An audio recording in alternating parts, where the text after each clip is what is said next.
दोस्तों, आप सबने स्टॉक एक्सचेंज के बारे में जरूर सुना होगा, जहां पर इन्वेस्टर डिफरेंट कंपनीज के सिक्योरिटीज यानी इक्विटी या फिर अदर इंस्ट्रूमेंट्स को खरीदता है और उसको बेचता है। और ये जो ट्रेडिंग करता है उसका इंटेंशन उसमें पैसा कमाना या मॉनेटरी बेनिफिट या फिर वेल्थ क्रिएशन होता है।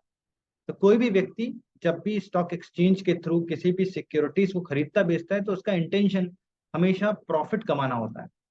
क्या कभी आपने सुना है कि कोई इन्वेस्टर इन्वेस्ट कर रहा है इस मोटिव से उसको लॉस कमाना है? नहीं। तो दोस्तों, अभी मैं आपसे बोलूं कि एक ऐसा स्टॉक एक्सचेंज आने वाला है, भारत सरकार ले आई है, जहां पर इन्वेस्टर इन्वेस्ट करेगा सिक्योरिटीज में प्रॉफिट मोटिव के लिए नहीं, लेकिन सोसाइटी में पॉजिटिव इम्पैक्ट पड़े इसलिए। एक ऐसा स्टॉक एक्सचेंज जहां पर व्यक्ति प्रॉफिट कमाने, वेल्थ क्रिएशन के लिए इन्वेस्ट नहीं करेगा, लेकिन सोसाइटी में एक पॉजिटिव इम्पैक्ट पड़े इसके लिए वहां पर इन्वेस्ट करेगा। है ना थोड़ा अजीब? दोस्तों, मैं हूं रवीश चौधरी, चार्टर्ड अकाउंटेंट पेशे से, क्वालिफाइड सोशल ऑडिटर भी हूं और रजिस्टर्ड वैल्यूअर भी।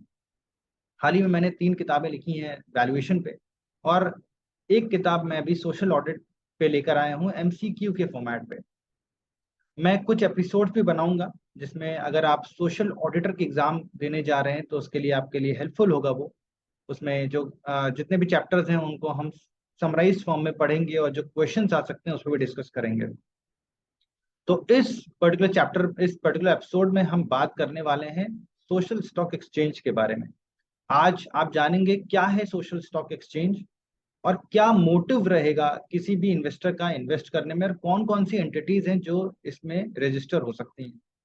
तो आइए हम बात करें आज सोशल स्टॉक एक्सचेंज के बारे में सीधा। तो दोस्तों, जैसा मैंने आपको बताया कि स्टॉक एक स्टॉक एक्सचेंज, एक लेमैन की भाषा में अगर मैं स्टॉक एक्सचेंज के बारे में बोलूं, तो स्टॉक एक्सचेंज से आप समझते हैं कि जहां पर ट्रेड होती हैं सिक्योरिटीज, सिक्योरिटीज ट्रेड होती हैं, और जो इन्वेस्टर होता है उसका जो प्राइम मोटिव होता है इन्वेस्ट करने का, वो होता है ultimately to earn the profits. और प्रॉफिट्स भी कैसे? मॉनेटरी टर्म्स में। मॉनेटरी टर्म्स में प्रॉफिट कमाना एक इंटेंशन होता है जो किसी भी इन्वेस्टर का, स्टॉक एक्सचेंज के थ्रू किसी सिक्योरिटीज को खरीदना या बेचना। लेकिन सोशल स्टॉक एक्सचेंज थोड़ा यहाँ पर डिफर करता है। मैं अपने पूरे एपिसोड में सोशल स्टॉक एक्सचेंज को एस एस ई बोलूंगा, तो आप समझ जाइएगा जब मैं एस एस ई की बात करता हूं तो वो सोशल स्टॉक एक्सचेंज है।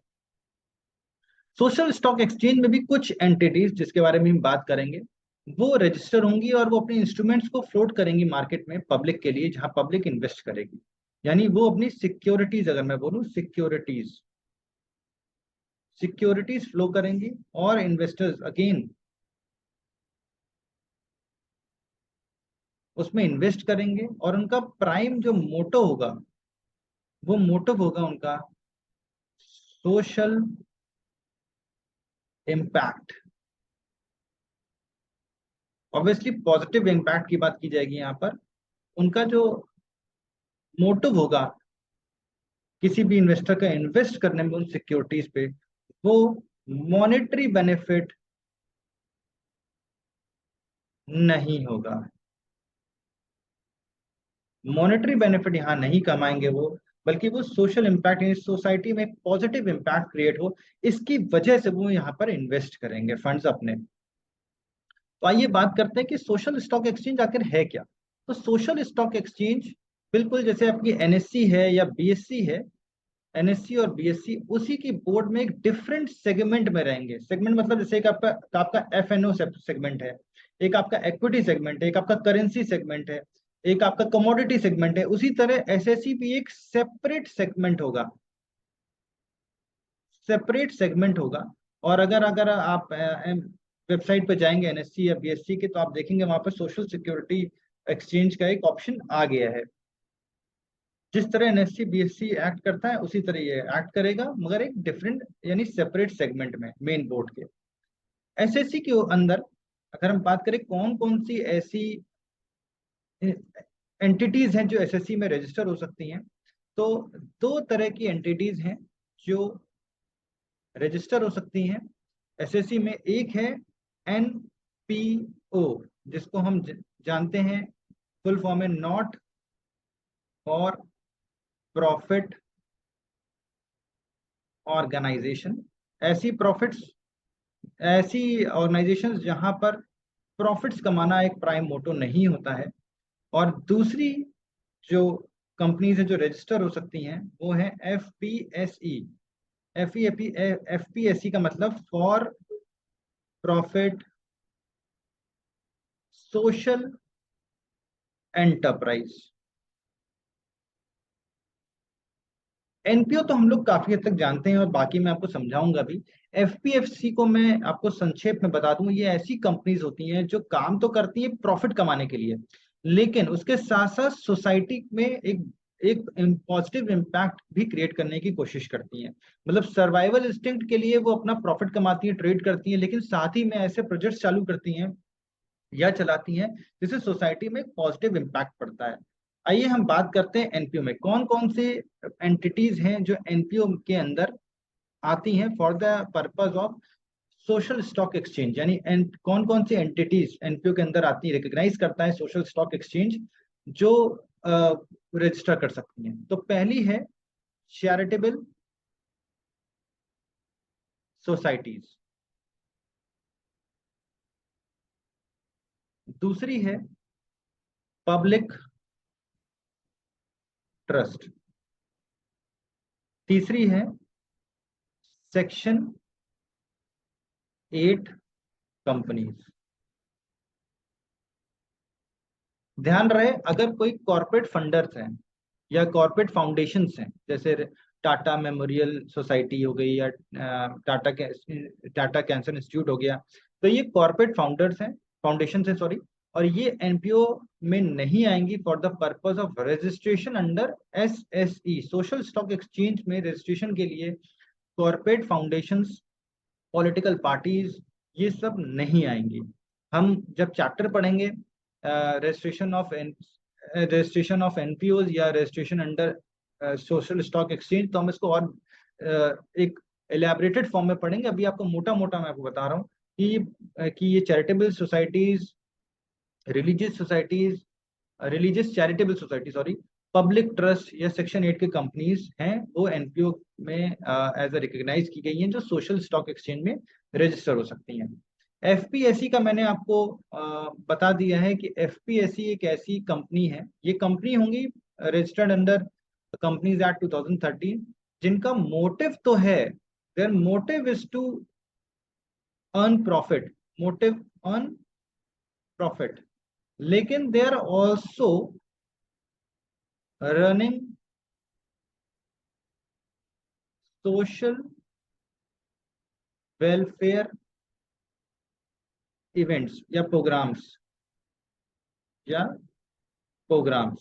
तो वो अपना एक सोशल इम्पैक्ट क्रिएट करने में भी मदद कर रही है, साथ ही में वो प्रॉफिट अर्न कर रही हैं। तो ये था एफपीएससी का एक मोटा मोटा मैंने आपसे एग्जांपल दिया। अब अब मैं आपको बताने वाला हूँ जो इन्वेस्टर्स क्या करने वाले हैं। देखिए, अगर मैं इन्वेस्टर्स की बात करूं तो मैं इन्वेस्टर्स ना बोल के यहाँ पर डोनर्स बोलता हूँ, इन्वेस्टर ना बोल के मैं यहाँ पर डोनर्स बोलता हूँ। डोनर्स इसलिए बोल रहा हूँ कि व्यक्ति जो भी व्यक्ति किसी इंस्ट्रूमेंट्स में, अगर मैं बात करूं कि कोई एनपीओ है, मान लीजिए कोई कोई चैरिटेबल सेक्शन 8 कंपनी है, ये सेक्शन 8 कंपनी है, उसने अपने इंस्ट्रूमेंट्स निकाले। इंस्ट्रूमेंट क्या निकाल सकती है सेक्शन 8 कंपनी? या तो वो इक्विटी निकाल सकती है या वो किसी तरह का बॉन्ड्स निकाल सकती है, इसको बोलेंगे social impact bond. Social impact bonds उसने निकाला। तो कोई भी जो इन्वेस्टर होगा वो इसमें जो इन्वेस्ट करेगा या इसमें इन्वेस्ट करेगा, तो उसका जो मेन मोटिव होगा वो प्रॉफिट अर्न नहीं होगा, क्योंकि जब वो इन इन इन बॉन्ड्स में या इन इक्विटी में इन्वेस्ट करेगा तो उसको रिटर्न में मिलेगा शून्य पैसा, मतलब उसको कुछ भी नहीं मिलेगा रिटर्न। है ना, थोड़ा अजीब आप सोच रहे होंगे ऐसा क्यों करेगा, मैं बताऊंगा इसके पीछे रीजन। तो जब वो इन्वेस्ट करेगा सोशल इम्पैक्ट बॉन्ड में, तो सेक्शन 8 कंपनी को क्या आ जाएंगे, फंड्स आ जाएंगे। या फिर जब इक्विटी में इन्वेस्ट करेगा तो इनके पास क्या आ जाएंगे, फंड्स आ जाएंगे। उस फंड्स को सेक्शन 8 कंपनी डिप्लॉय करेगी अपने प्रोग्राम, जो इवेंट सोशल वेलफेयर इवेंट्स कर रही है या स्पेसिफिक प्रोग्राम कर रही है, उसमें वो इन्वेस्ट करेगी। फॉर एग्जाम्पल किसी सेक्शन 8 कंपनी ने गंगा क्लीन प्रोग्राम बनाया, उसके लिए 6 सोशल इम्पैक्ट बॉन्ड बना दिए, निकाल दिए 4 करोड़ के। लोगों ने 4 करोड़ इन्वेस्ट किया, इन्वेस्ट ना बोल के मैं डोनेशन बोल सकता हूँ, डोनेट किया पैसा। अगर इन्वेस्टमेंट बोलेंगे तो हल्का दिमाग में आपके आएगा कि अरे कुछ रिटर्न मिलेगा। यहाँ पर सोच के चलिए कि वो डोनेट कर रहा है, वो बॉन्ड्स खरीद रहा है, उससे उसको टैक्स बेनिफिट्स मिलेंगे 80G के तहत। वो डोनेट कर रहा है अपना पैसा बॉन्ड्स में, और वो बॉन्ड्स के फंड सेक्शन 8 कंपनी में आएगा। उसके बाद ये जो सेक्शन 8 कंपनी है, ये उस इवेंट को, सेक्शन 8 कंपनी उस इवेंट के लिए पैसा डिप्लॉय करेगी। उसके बाद एवरी ईयर वो एक ऑडिटेड फाइनेंशियल स्टेटमेंट नहीं, audited social impact report, social impact report को अपलोड करेगी, यानी लोगों के सामने लेकर आएगी। फाइनेंशियल ऑडिटेड फाइनेंशियल स्टेटमेंट्स उसको लाना ही लाना है, लेकिन एक एक स्पेसिफिक रिपोर्ट जिसको बोलते हैं social SIR, social impact report sir, social impact report को वो अपलोड करेगी, जहां पर वो बताएगी कि उसको उसने जो फंड्स एक्यूमुलेट किए थे, या जिसके पास जो डोनर्स ने फंड्स दिए थे, इन्वेस्टर्स ने फंड्स दिए थे, उस फंड्स का उसने यहाँ यहाँ इस्तेमाल किया है। और उसके बाद वो एक सोशल इम्पैक्ट, एक पॉजिटिव इम्पैक्ट क्रिएट करने में कामयाब रही है।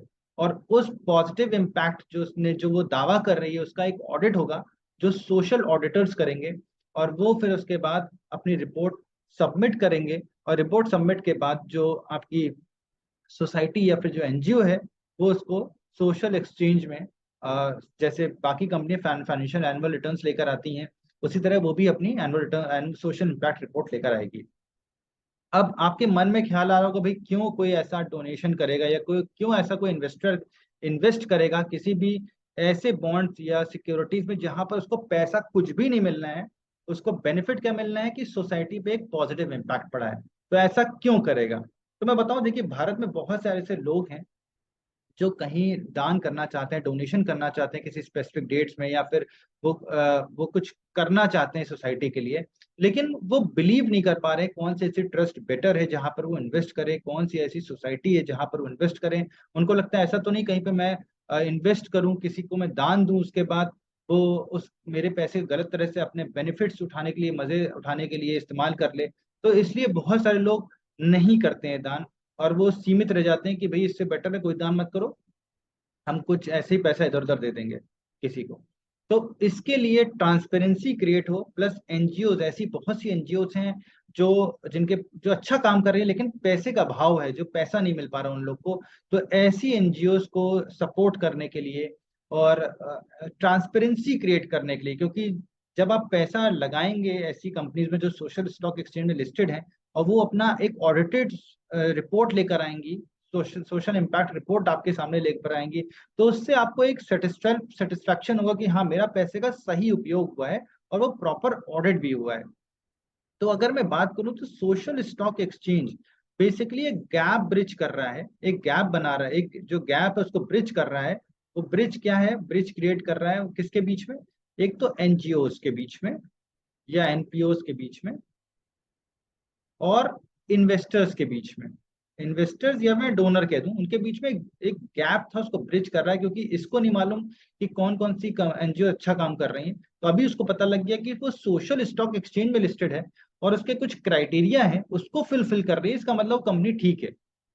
उसके बाद इन्वेस्टमेंट करने के बाद हर साल वो आपको एक रिपोर्ट दे रही है। रिपोर्ट पढ़ने के बाद अगर वो मान लीजिए सक्सीड कर जाती है अपने मिशन में, तो आप उस पर और मोटिवेट हो जाएंगे, उसको और इन्वेस्ट करेंगे उस पर, या फिर और डोनेशन देंगे। अगर वो नहीं कर पाती है सक्सीड, या फेल हो जाती है, तो वो धीमे धीमे लोगों का ट्रस्ट खत्म हो जाएगा, उस पर इन्वेस्टमेंट करना लोग बंद कर देंगे।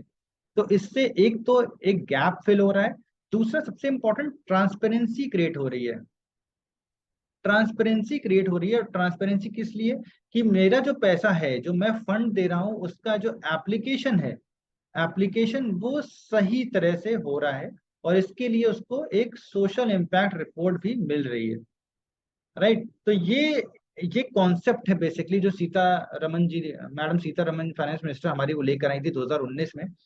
और कई देशों में, 7 देशों में ऑलरेडी चल रहा है, एक आध जगह वो फेल भी हो चुका है, चल नहीं पाया, और कुछ जगह वो अभी भी चल रहा है, और इंडिया ने इसको अडॉप्ट किया है।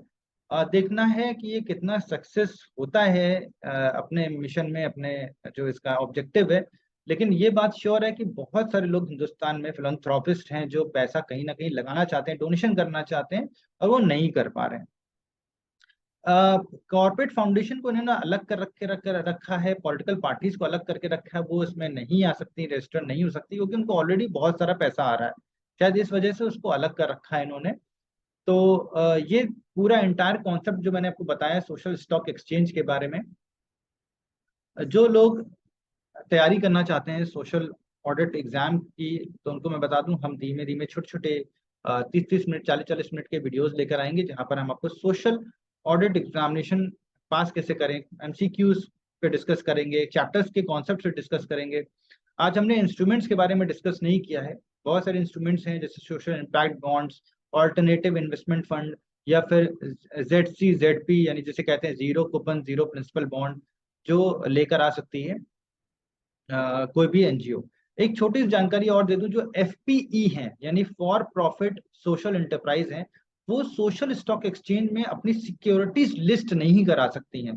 वो अपने को रजिस्टर करा सकती हैं, लेकिन सिक्योरिटीज पब्लिक के लिए लिस्ट नहीं करा सकती हैं। उनको अपने मेन बोर्ड जहां पर वो रजिस्टर्ड हैं, वहीं पर उनको अपने सोशल इम्पैक्ट बॉन्ड्स को वो इशू कर सकती हैं। बाकी SSE में यानी सोशल स्टॉक एक्सचेंज में अगर कोई एनजीओ चाहे कि केवल वो रजिस्टर हो जाए, वो फंड मार्केट में नहीं चाहती, मार्केट से उठाना, उसके फंड्स हैं पहले से, तो वो भी कर सकती है कि आप सोशल स्टॉक एक्सचेंज में रजिस्टर हो जाइए, अपनी सिक्योरिटीज को फ्लोट मत करिए मार्केट में।